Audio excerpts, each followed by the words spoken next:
Across Galveston Harbor from the Strand is Pelican Island, and at its north tip, on the mouth of Galveston Bay, Seawolf Park.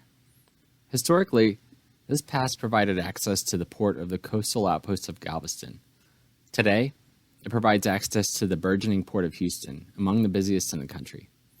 Just outside of the navigable path of the waterway, you'll see the decomposing hull of a ship. This is the SS Selma, and it has an intriguing history. The Selma wasn't just any ship, but rather an ill-fated wartime experiment.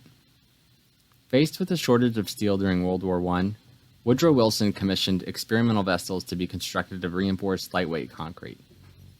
Of the 24 ordered, 12 were completed, and this was the largest, weighing in at 7,500 tons and stretching 425 feet in length.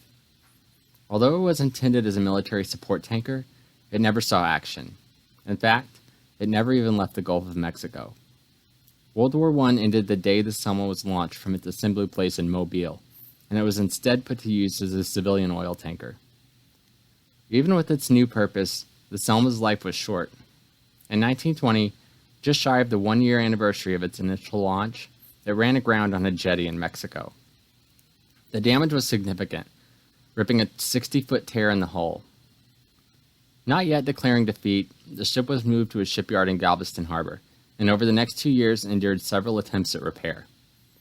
The shipyards didn't have experience dealing with concrete boats, and the cost of the repairs quickly exceeded any justifiable investment. In 1922, the repair plans were abandoned, and the Selma, cumbersome to break down and scrap, was in need of a resting place. Off Pelican Island, a 1,500-foot-long, 20-foot-deep dredge was dug, and the Selma was tugged out of Galveston Harbor and intentionally run aground in a manner that would keep it permanently in place. All the valuable equipment from the ship had been removed.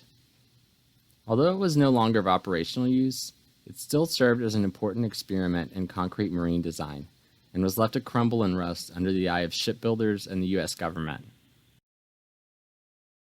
Several plans for the boat were proposed in the 20th century, including a fishing pier, but nothing ever came to fruition. Today, it's classified as a historic landmark. There's no land access to the wreck of the Selma, meaning the only way to get here is by air or sea.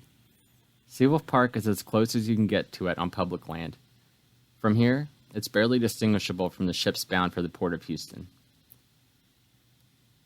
The ship today is a decaying object of fascination. Fishing boats often anchor around it, and the interior is accessible in several places. I've linked to YouTube videos with interior footage in the description of this video. The remoteness of it has kept graffiti away for the most part, and its historic status means it will likely be left alone as it continues to deteriorate. Across its life, the Selma saw a few years of creation, less than 1 year of operation, and now, nearly 100 years of intentional abandonment.